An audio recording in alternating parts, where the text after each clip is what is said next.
dedicated to empowering you with information to make positive choices and be advocates for your overall well-being. Welcome to The Health View.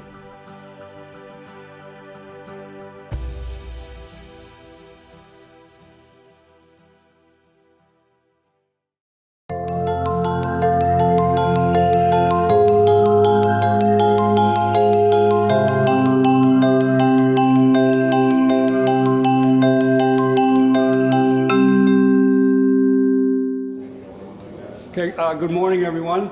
My name is Brian Rhodes. I'm the Assistant Fire Chief in Nashua.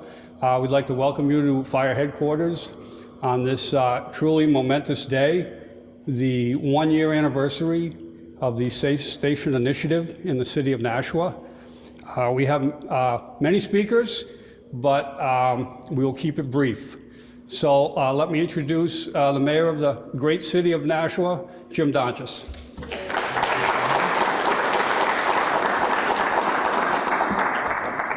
Well, I'd like to thank you all for coming today, and I wanted to start by introducing you to some of the members of the Board of Aldermen who are here.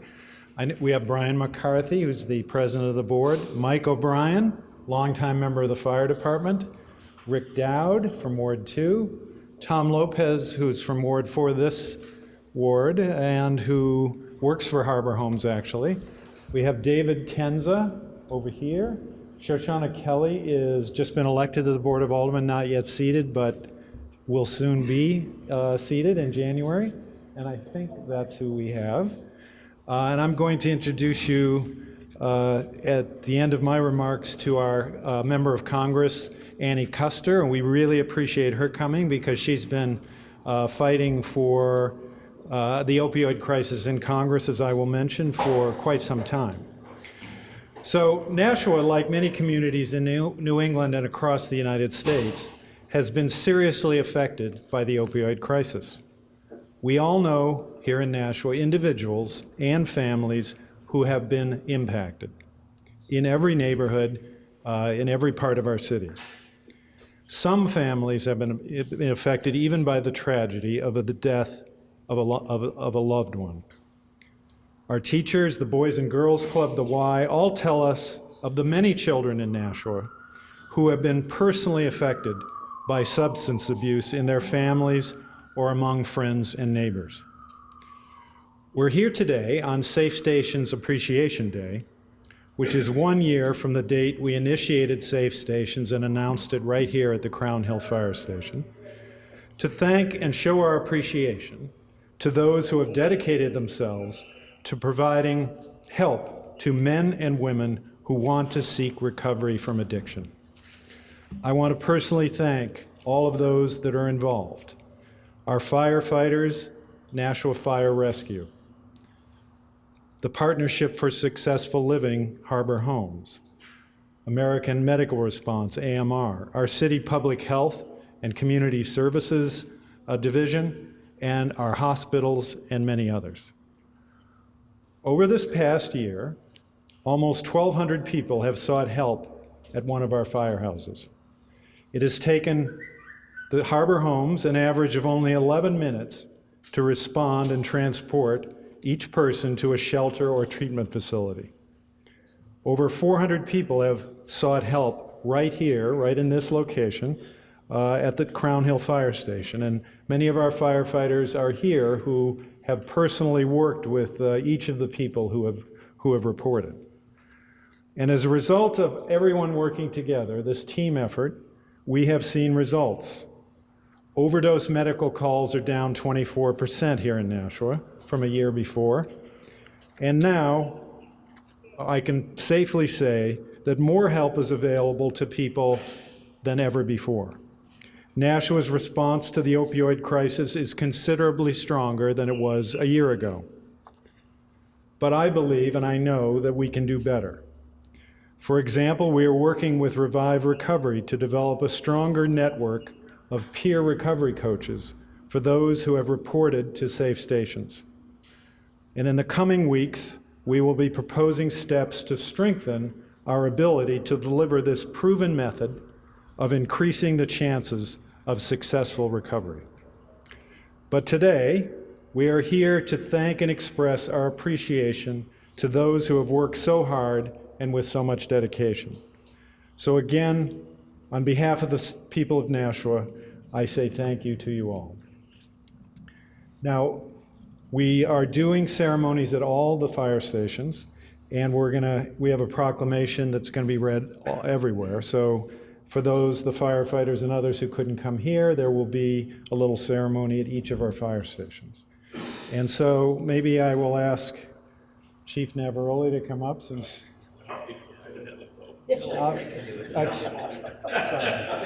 Chief Navaroli was chief when I was mayor before, I'm sorry. Chief Gallipo, sorry.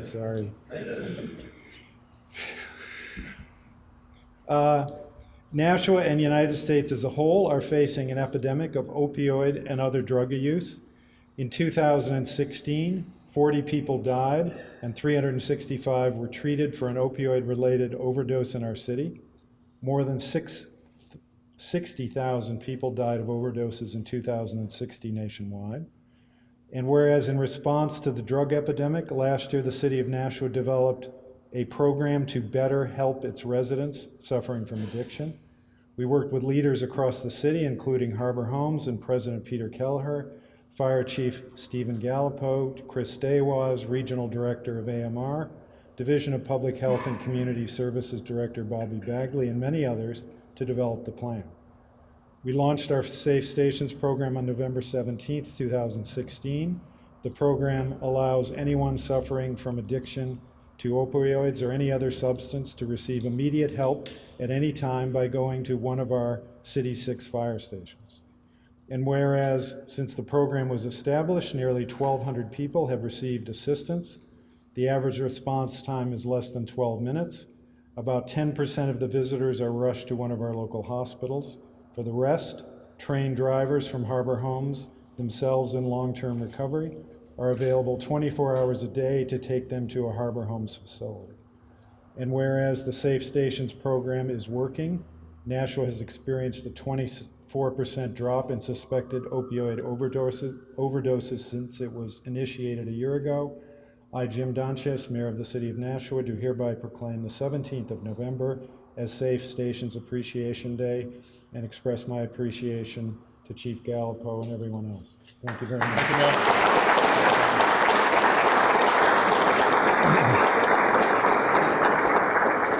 Now I'd like to introduce Annie Kuster, our Congresswoman, who, as I said, is chair of the bipartisan task force in Congress working on the opioid crisis from a national perspective. She's been an incredible fighter for Nashua and everyone else who's been affected by this, and so we're very happy to have her here today. And with that, I give you Annie Kuster. Thank you very much. Thank you, Mayor Donchess, Chief Gallipo, Deputy Brian Rhodes, and to all of the members of both the fire stations in Nashua and to the Board of Aldermen for your incredible support. To the ambulance, medical rescue, and Harbor Homes and Keystone Hall, we are so blessed in Nashua to have the kind of resources that you have as a community to address and to create a powerful source of good for those in need of help. From crisis care to medical attention to education, training, and housing, the Safe Stations initiative provides those suffering from addiction the tools they need to get back on track toward the path to recovery. The Nashua Safe Stations initiative deserves praise and thanks for the fast, prepared, and expert responses to individuals who at any time of day or night may be in need of help. You know, I heard Brian Rhodes on the radio this morning explain when that moment of clarity comes and a person is ready to seek help, we have a very short window. And that's what the Safe Stations is about, to be there, to be prepared, to have resources that are available. The long hours and hard work that you all put into this initiative is truly admirable and critical to saving the lives of our friends, our family, our neighbors in need. And I know I speak for all my constituents across the 2nd District when I say thank you for everything that you're doing for the community. Mayor Donchess mentioned the task force in Congress, and I want you to know we now have over 100 members of Congress, Republicans and Democrats, coming together, and that was started by the New Hampshire delegation. Representative Frank Ginta and I founded the bipartisan task force to end the heroin epidemic, now known as the Opioid Task Force. We passed 14 bills into legislation, into law last cycle, and got $1 billion in funding at the end of 2016. We're coming up on another agenda that will be bipartisan. We've learned from the leadership that we expect to have another heroin week, we call it, on the floor of the House to send these bills to the Senate. We're calling it now the Comprehensive Addiction and Recovery CARA Act 2.0, and we will be focused on funding, particularly for breakthrough initiatives in our communities like Safe Stations that are truly saving lives and getting these people back to productive lives as family members, as workers in our community, as citizens, and as taxpayers. So we look forward to working with you. I'm so proud when I talk about Nashua, when I talk about Safe Stations, and I'm looking forward to Safe Stations coming down to Washington to testify before our task force and to share this hopeful initiative with communities that are hard hit all across the country. So thank you, Mayor, for inviting me today. I'm delighted to be here, and I'm proud to be representing Nashua. Thank you.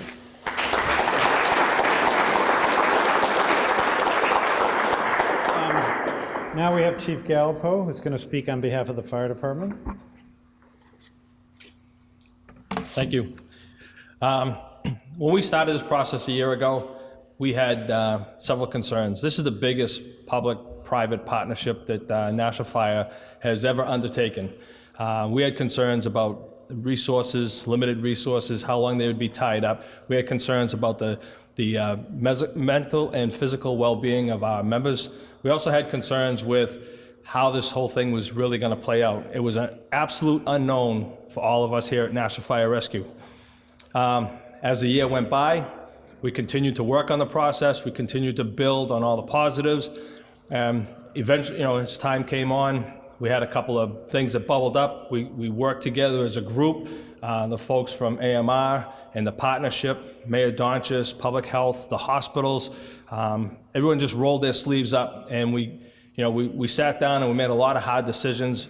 But at the end of the day, everything that we've done to date has been for the better of this community and the better of the people. Although I got the proclamation from the mayor, I think that all the kudos really go to the members of Nashua Fire Rescue. The men and women of Nashua Fire, they're the ones that greet people at the door when they're at that moment of clarity and they're looking for entrance into recovery. They're the ones that invite them into their home. We all look at the firehouse as our home. They bring them in. There's no judgments made. They get all the information that's needed. They clear the people medically to make sure there's no underlying issues that will interrupt their process when they get over to the PSL and start the recovery process. And, Harbor Homes has been very good. And their drivers are here, as the mayor said, 11 minutes. That's an incredible turnaround time. That's actually quicker than our normal medical aid ties up our resources.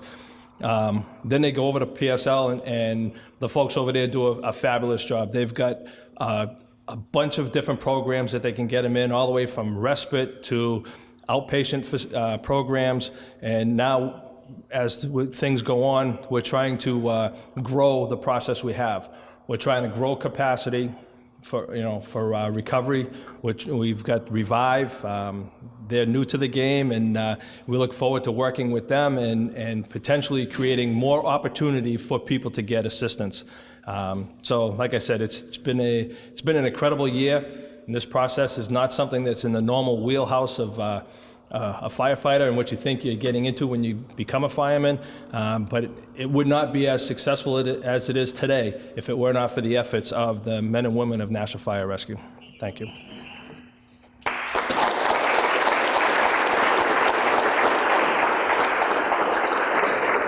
And now, Chris Stawas from AMR has been really instrumental, helped guide us at the beginning based upon experience he'd had up in Manchester. So With that, I give you Chris. Thanks. I'll be brief. I'm Chris Dewaz. I'm the Regional Director of American Medical Response. I actually oversee both Nashua and Manchester's 911 ambulance service, so I have the unique experience, if you will, of managing the emergency medical side of both Safe Station programs. As a native Nashua guy, I couldn't be prouder of the way that this community has come together to focus on this effort. I'll tell you a very brief story. I was out on a call just on Tuesday downtown in the city, and a gentleman came up to me outside and said, hey, I just want to say thank you. I went through the Safe Station program here in Nashua, and I've been clean for 6 months, and I couldn't have done it without the program. He shook my hand, told me his name, and he walked away. And to me, that's the biggest thank you that I can get from anybody, knowing that we've helped somebody turn their life around and become, able to be free from the addiction. But I also want to say that I couldn't be prouder of the men and women of AMR who work so hard for this community, and the firefighters here in the city who are just unbelievably compassionate to the folks that come through the program. We are making a difference, and we're very happy to do so. So thank you.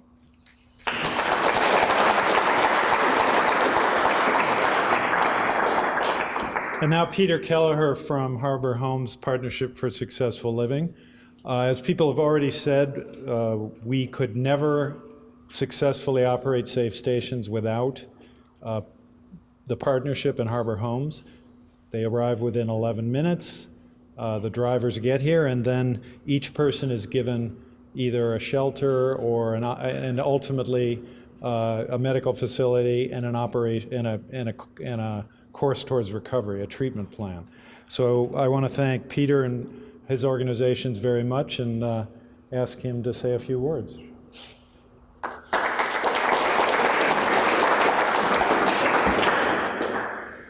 Good morning. I'm Peter Kelleher, CEO of the Partnership for Successful Living.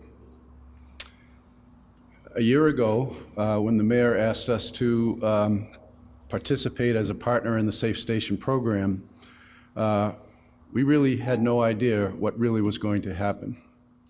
We had no idea if just 10 or 20 or 5 people might come in a week. And when 1,200 people contacted the fire department in 1 year, it truly has become a year of challenges and learning. For challenges, I think first getting 1,200 texts from the fire department really made me appreciate sleep more. But also, I got to really appreciate just one tiny piece of what it's like to be a firefighter in the city. And I have so much appreciation and respect for the incredible people that are both in the fire department and in the American Rescue Ambulance. It is amazing the things that they do, and they have been incredible partners, stand-up people that have been through us through thick and thin. I suspect that they probably have learned a little bit about what it's like to be in the world of a nonprofit organization with this mission as well. And I think it's just been a learning experience where all of us have come together, see more of the challenges and opportunities on all sides of it. So I just cannot say enough appreciation to all of the firefighters and the AMR, and also want to mention what an enormous partner the mayor has been in this effort, sticking with us through all of the different aspects of it, and always being with us in the meetings and dedicating so much of his time to ensure this being successful. And I want to thank the Board of Aldermen who have had the character and courage to support this effort. It's incredible. In all of my 35 years of working, I never thought I could get to a place where I would see such a warm, tight embrace from the folks in the municipality and the city as a whole. Citizens have contacted us regularly and frequently throughout the year to find ways in which they can help us. And we really want to ask that those of you who are out there that can continue to support this effort, please do so, because we need your help. If you were to talk to our drivers, to the staff that are in the front line, to the medical staff, the licensed alcohol and drug staff that have been involved in this effort, to the doctors, to the residential staff, it has been a challenge, a lift, and a learning experience. And I know that they need your support to continue this work. So I want to express my appreciation to all of our staff who have gone the extra mile to make sure that this important effort is successful. So for me personally, it has been a learning experience, and I just leave with a great sense of optimism about what this program is going to accomplish. Now that a year is completed, we have the opportunity to look back and to try to contact all of those folks that have been through. And I pledge to you that we are going to do everything in our ability to get the information and the answers to kind of drill down to the specifics of what has the actual impact of this effort been.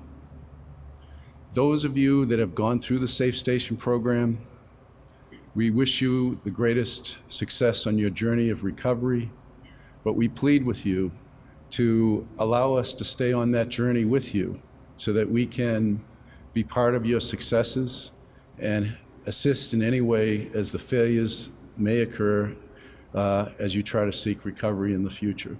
We need your help to show the impact of what this program is doing. So please contact us and communicate with us and maintain an engagement. So that's pretty much everything my sleep-deprived brain can put out today, but it's just been an incredible honor, and I cannot thank all of you for everything that you've done, including the Congresswoman, who's been every step of the way. So thank you.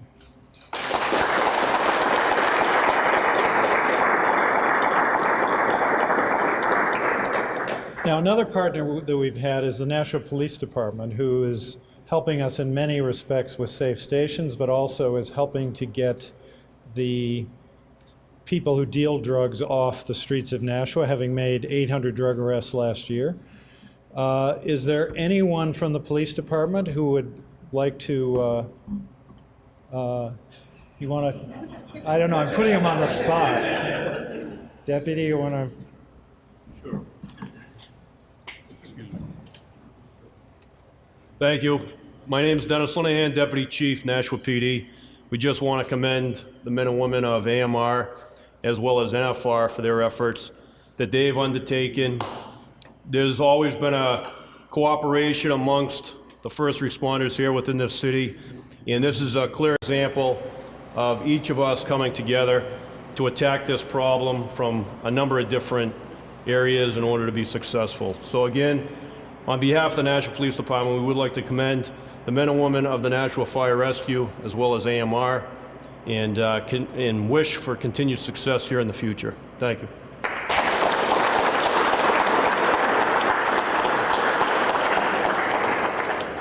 Now, I also see Bobby Bagley, who wasn't here initially, and she's the head of Public Health and Community Services, who arranged all this and set up all of the ceremonies at the other locations, been involved in helping to train firefighters. Would you like to say anything? No. That's unusual, I'll tell you that. Now, I think we have a representative of Senator Shaheen. Do we have?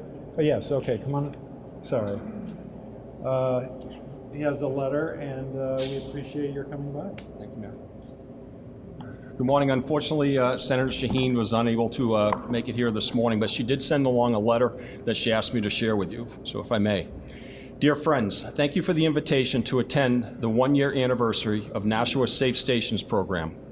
Please know that I am with you in spirit as you come together to reflect on the devotion of first responders in the community to address a public health crisis and get people access to treatment and support that they need. As your United States Senator, I am doing everything I can to mobilize more resources at the federal level to combat this epidemic. And what gives me great hope and even optimism is the fact that in community after community, all across the Granite State, people are coming together to fight back. They are coming up with creative local solutions. I especially admire the work of Nashua Safe Stations, providing safe, extensive access to treatment for substance use disorder. Over 1,000 people have directly benefited from this service, and countless others have been given peace of mind that a struggling family member or friend can go to the fire department and get connected to help. This commitment to facilitating life-saving treatment illustrates an understanding that no one can fight substance use disorder alone. It takes a community of unwavering citizens providing support during a crucial time. To Mayor Donchess, Nashua Fire and Rescue, AMR, Peter Kelleher of Harbor Homes, as well as all first responders and supporters of Safe Stations, I thank you for encouraging wellness and empowering our peers to strive towards lasting recovery. Congratulations once again on celebrating this first anniversary. I wish you all the best as you continue your important work. Sincerely, Jean Shaheen, United States Senator.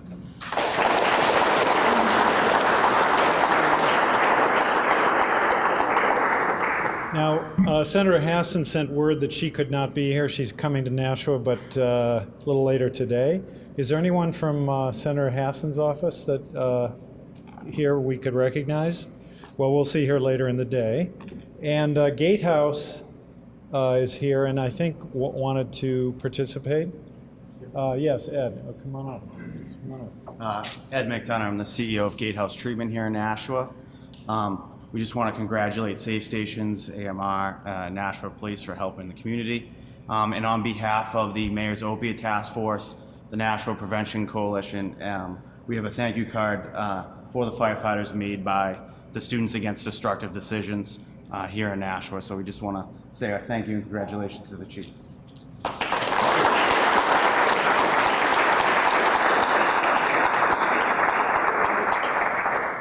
So again, on the one-year anniversary, thank you again to the fire department, the firefighters, Chief Gallipo, Peter Kelleher, Chris Stawas, all the organizations and people who have helped so much. We really appreciate it, and we look forward to building an even stronger response over the course of the next year. So thank you all for coming.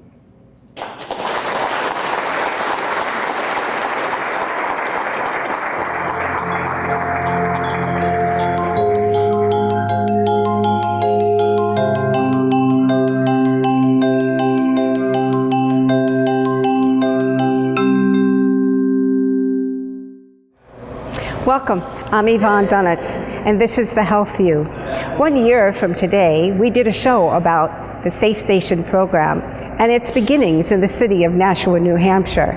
And as you saw at the beginning of the program, you saw the Mayor of Nashua, Mayor James Donchess, lead with a proclamation celebrating the 1-year anniversary of the Safe Station.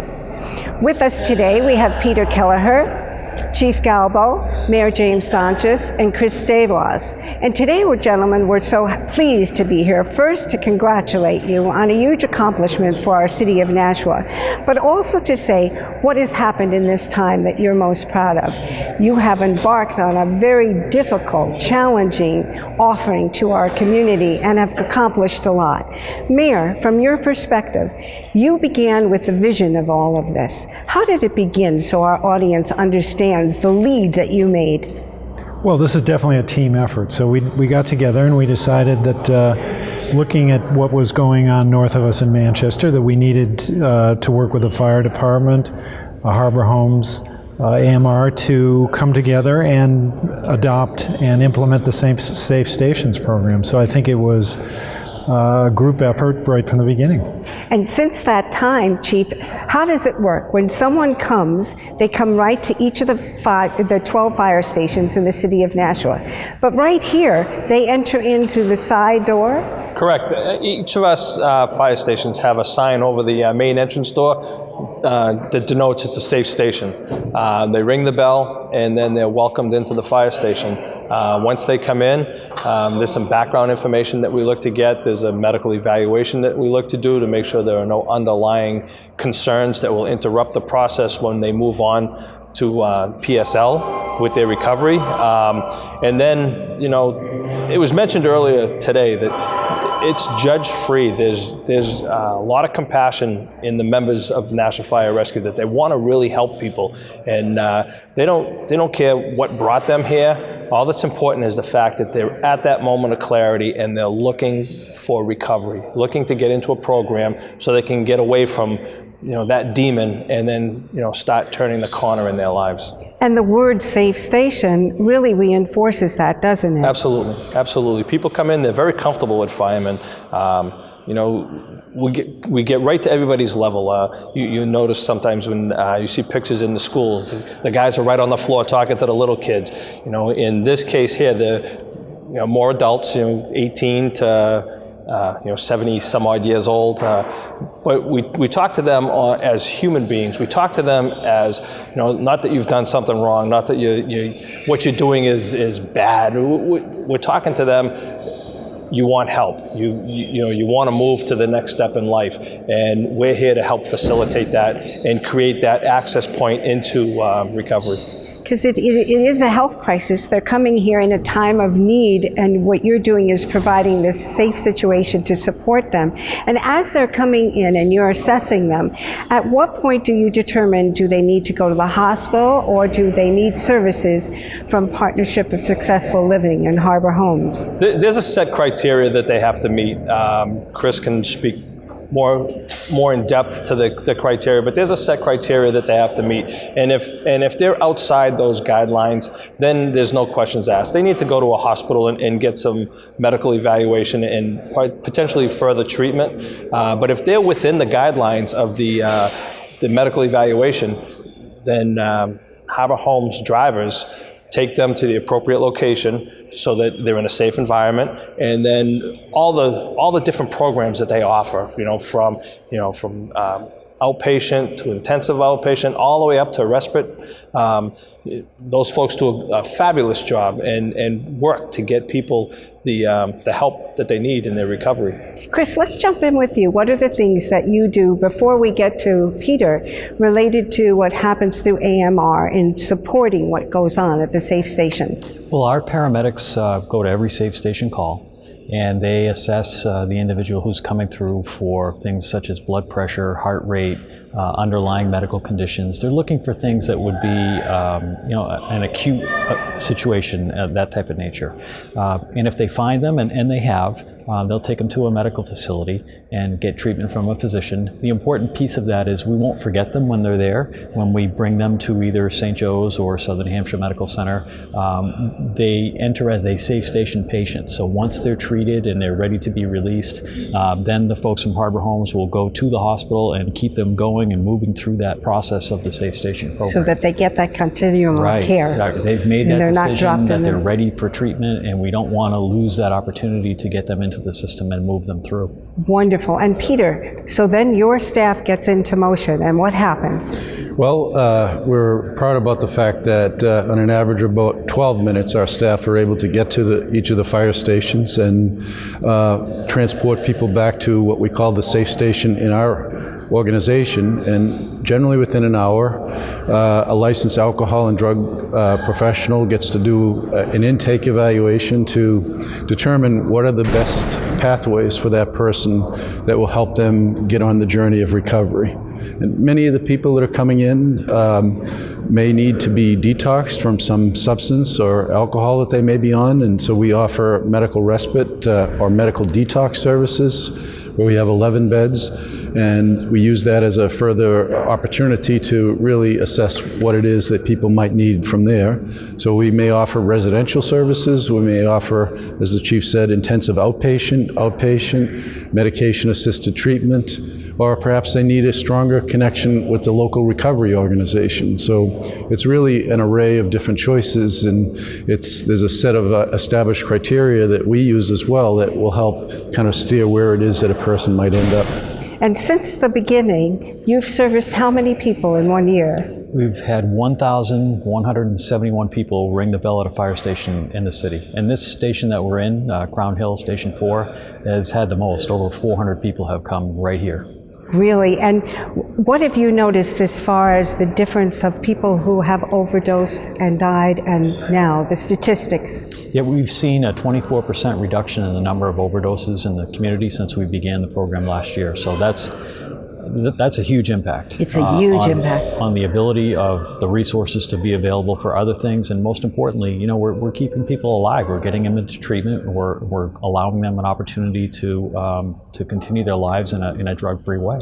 And Mayor, it is my understanding that every time that someone comes in to use any of the fire stations to be involved and get the care from the safe stations, that you are text. We all do. All four of you are text. Yes. So you really know, you're on call 24/7 to really find out what's happening in the community. And that's great kudos to all of you, because that shows the commitment that you're each involved, aware, and knowing what's happening. So it must have been great satisfaction for you, although I'm sure it impacted perhaps in the middle of the night, you know, the sleep when you mentioned about tired, but the key fact that so many people are using it, and that you're Well, you can see the numbers rising too. So when we started, it was more like a person a day. Yes. And now, over the last few months, it's more like 5 people a day come to one of the Nashua fire stations. And how are they hearing about it? How do they know about it? I know when we did the first show, people responded, and then they knew, okay, go to the safe stations. How are you noticing that people are finding you? As people come in, you know, some of the questions that we ask is, you know, how did you hear about us? And I believe that the word of mouth out there is really growing. People that have gone through a safe station into PSL and are on a road, you know, some program on a road to recovery, are speaking with their friends and other family members, and the mayor's opioid task force group are out there getting a message out, and I think it's growing somewhat rapidly, and kind of brings us to the concern of capacity. Right. But everybody is working so hard. As you heard earlier when we were speaking, the mayor mentioned recovery. That's another piece where we got to start growing capacity to get recovery coaches and get people into the programs that'll help them to succeed. So tell us about that a little more. Revive. What is your goal related to that, Mayor? Well, we know from research that's been done and just from people who work in the field that someone who is looking for recovery, who is working with a peer recovery coach, usually someone who's been through it themselves and who is trained, if the person in recovery works with someone like that, their chances of success are far higher. So we're hoping to build a network of peer recovery coaches that can work with people who, for example, come out of the Harbor Homes Partnership PSL treatment programs so they have recovery services, peer recovery services, and we can help them find permanent or long-term recovery. On a continual basis. So from your perspective, you're dealing with the crisis at hand, and for how long, and then when would it shift to the recovery aspect of care? Well, I think following detox, medical detox, and when someone begins to get treatment, it's never too soon for somebody to connect with a recovery program. This is a chronic health condition that's going to take some sustained effort over an extended period of time to really move it to a place where there's a true sense of recovery. And it's going to take that sustained effort through our local recovery organization and peers to make that impact. And we're hopeful and encouraged by the fact that the group will be offering groups 3 days a week within our facility as people exit, and they'll make that connection and a warm handoff right away as they complete services. The addiction is a mental brain disease, which has a long-term effect, changes the brain chemistry, and it takes a year or 2 years of consistent work on recovery to allow the person's brain chemistry to restore to more normal level. So just because a person has come off a 5 or 10 or 28 day recovery period, inpatient or intensive outpatient, whatever it is, doesn't mean that they're cured. I mean, they still need a lot of work. They need to do a lot of work, and the peer recovery coach helps them through the daily decisions, the life decisions they have to make in the right way to make sure that they stay on the recovery path. And the fact of the matter is, when we're dealing with any type of addiction, this is a lifelong caring and approach to getting the supports that are needed, that people need to understand. And it's so true, it is a disease of the brain. And so from the point of view, just as a reference point, Chief, can you let people know again all the different stations, where they're located, and the operational time that anyone can come in here to receive services? They can come to any firehouse any time of the day or night, 24/7, 365. We have a fire station. Station 1 is at 15 Amherst Street. We have Station 2 at 177 Lake Street. Station 3 is at 124 Spitbrook Road. Station 4 right here, 70 East Hollis Street. Station 5 is 101 Pine Hill Road by the airport. And Station 6 is number 2 Corner Road. We also have the ability for somebody to knock on the door at Fire Dispatch, 38 Lake Street. They have to wait a little bit longer over there because we send the folks from 177 Lake Street, Station 2 over there, but they can go to any one of those 7 facilities, ring the bell. At any time. At any time, day or night, and someone will be there to greet them and work to get them into a recovery. And that's where you go through the assessment, the process, and then your team come in. And from the perspective of where you go from here, what are the supports that are needed in order to move forward as you grow and the needs grow and the service delivery expands? Well, the first thing is we need to continue to get support from the state of New Hampshire into Harbor Homes to make sure we can keep what we have. So we're concerned about the possible loss of funding, and so that's number one. Number two, we want to expand this recovery network, and so that people coming off treatment programs can maximize the chances of success. Prevention is, of course, we're still working on that. We need to persuade young people just not to get into this kind of situation. And I think those are the main areas we need to focus on. And the role of the Opioid Task Force, what is happening with them at this time? Do you all continually each month review the progress that you're making, the needs that have arisen? Well, we have a couple of groups. Number one, we have a kind of a safe stations steering group that meets every 2 weeks to kind of just go through everything that's going on and talk about any problems and think about how to sort of improve the entire safe stations effort. Then we have the Mayor's Opioid Task Force, which meets monthly, and they do kind of a more general assessment of the opioid crisis and other steps beyond safe stations that the city and the community can work on to try to fight the crisis. From a citizen point of view, for all of you, Mayor, and each aspect of each part that each of you play, are there things that citizens can do to support your efforts? Certainly. They can volunteer either at the Partnership for Successful Living Harbor Homes or at Revive Recovery. They could try to become a recovery coach. Financial contributions are always very helpful because, again, the money to sustain all this is not necessarily guaranteed. And where would financial contributions go? I think they should contact the Partnership for Successful Living, and I'm sure that they'll be accommodated. Is there anybody in particular where they can ask? People could call me. I'm happy to communicate with anybody about any level of assistance they may want to provide or volunteer in some way. Okay. So I can be reached at 882-3616. And Mayor, you were going on as far as other supports. I just interrupted you right there so we could get that information in as far as the financial supports, but what other things? The volunteer effort would be very helpful. I mean, anybody who would like to get into peer recovery, I mean, even people who have not had an addiction themselves can still become a recovery coach. There will, we hope, be some recovery academies coming up where you can receive the kind of the basic training required. So there's another area where people could definitely help.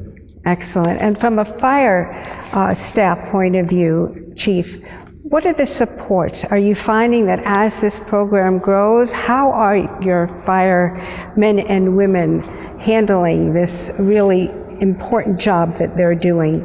Well, as I said earlier, they've embraced the program right from the get-go.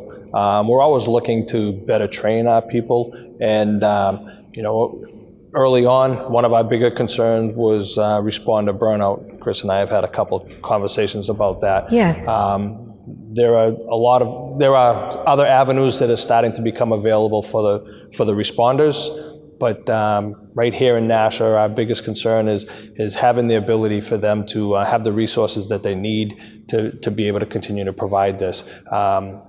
We're seeing that we're making a difference. They're not going out on as many overdose calls. They're not going to the same location time and again and having to Narcan somebody and sometimes start CPR to get them back. That in itself is a big plus. As we move forward, there are some plans in the works internally that we've yet to bring out to beyond our organization, but we're looking at other positions that potentially could help in making the program stronger and better. And from a Manchester point of view, in comparison to Nashua, of what you've brought forth with information, how is Nashua doing?